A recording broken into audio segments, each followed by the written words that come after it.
Hey Sheila, thanks for meeting with us and having coffee with us. Thanks for inviting me. So things are humming along here, I see. Things are humming, Still pretty successful getting these closings and nice. building up for 2013. Awesome. Boy, you had a great year last year. hmm Hey Sheila, I was talking with an agent, and what he would like you to talk about this evening is never done a short sale before, and he's getting all kinds of advice on what to do and what not to do, and it's a little bit conflicting. Guy just wants to make sure that he does his short sale properly with the lender. I think he's dealing with Bank of America Okay. and has an offer and just wants to know what kind of mistakes can he avoid now so they don't stretch a timeout on a short sale file. Most importantly are wet signatures. And what I mean by wet signatures is Bank of America does not accept electronic signatures. Now, they do. They're starting to implement that, okay, we will accept electronic signatures if you can give us this grocery list of identification, your IP address, and it's more of a hassle to go through. Just get the wet signature and you can put it right next to the electronic signature. Another thing, if there are initial lines on those contracts on every page. Now in the state of Colorado, it's not required. You don't have to initial the pages. The initial lines are not required.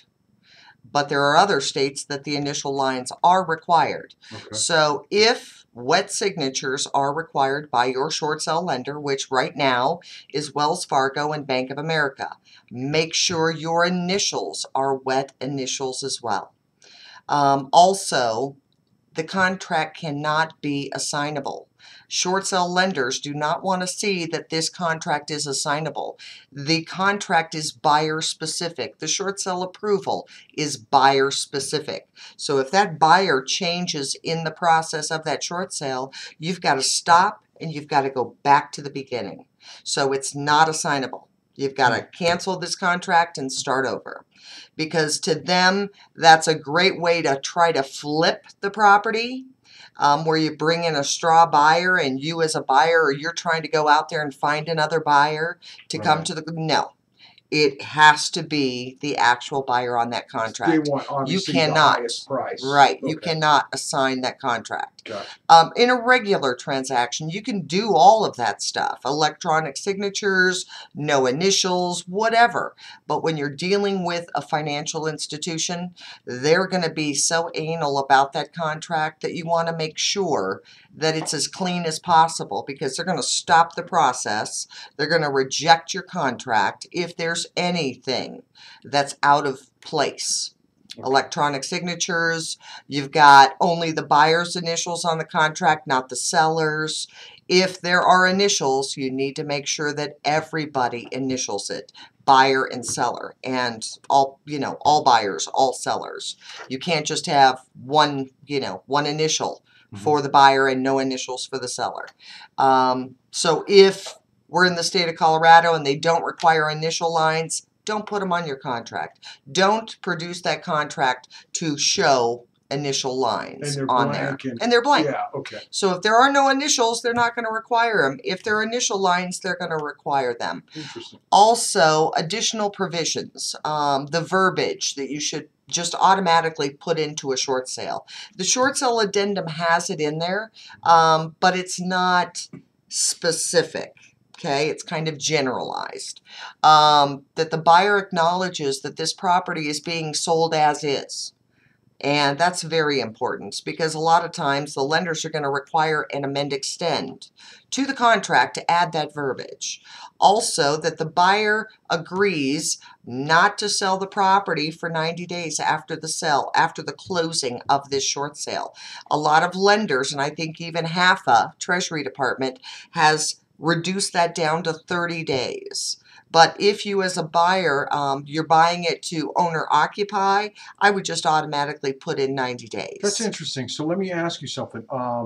If you didn't adhere to that, and let's say, that I came in and, bought the property, through a short sale and turned around and sold somebody else in 15 days. What could they, do they have legal recourse? Well, what they're doing is they're making the title companies now put in verbiage that this property is not to be transferred for a period of either 30 or 90 days. So they're making the closer actually type that on the special warranty deed or the general warranty deed when they're transferring title. That restriction is automatically put in there. So you cannot transfer No, title. title company will see Till that and they'll till have to, that clock you know, expires. because in the past, they've wanted title companies to agree that they wouldn't, close the loan if there was another offer on the property in 90 days. There was no way for the title company to track that. Sure. Now, when they do a title search on that property and they see the vesting deed with that restriction in there, that's their red flag. That's their warning. They're going to have to see if that period of time has passed. So now that's smarter on the lender's part. Also, it's an at arm's length transaction. That's another huge problem that we're running into. The agent, listing agent, cannot be related to the seller. And the seller cannot be related to the buyer. And the buyer cannot be related to the selling agent. And the selling agent cannot be related to the list. Nobody can be related, whether it be for business, marriage, or blood, or commercial enterprise. So, no, it's got to be a true at arm's length transaction.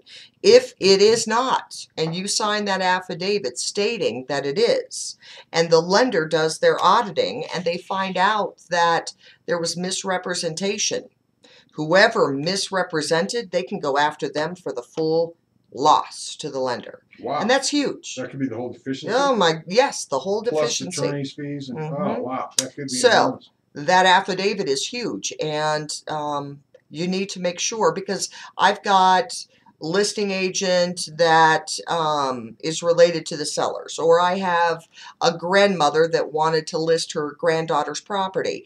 You need to be at arm's length. You cannot list it because you cannot sign that affidavit if you do. So those are huge. Also, another thing, when you're a buyer's agent and you're submitting this contract, you need to make sure that you've got proof of funds for all of the money. So if the buyer is financing 80% of it, then we need a pre-approval letter. But if the buyer is also bringing 20% to closing, we need proof of that money as well. So the lender is requiring proof of funds from everything, from the buyer that they're bringing funds to closing and from the lender, because that's going to show a true, anybody could generate an approval letter. Right, right. Show us that you've got the funds sitting in your account for that down payment. We need to know that you've got the ability to close right now. Okay, so they're going to verify all funds. And those are really the huge delays in short sales that I'm seeing with agents, and why a short sale is slowed down. And it gets stalled, and until that's corrected, it's not moving. The ball's back in your court. You need to correct it so your file can move on. So on top of, just to recap, on top of the required documentation, if there is any, pay stubs, bank statement, tax returns, and all of the money from the buyer to purchase the property jives, and the signatures look good, that should just put my file ahead of some of these other nice and files. clean. Yeah, a negotiator is going to pick up a file that's clean, as opposed to one that's very, very messy and incomplete. That one's going to just sit around and not go anywhere. Great advice.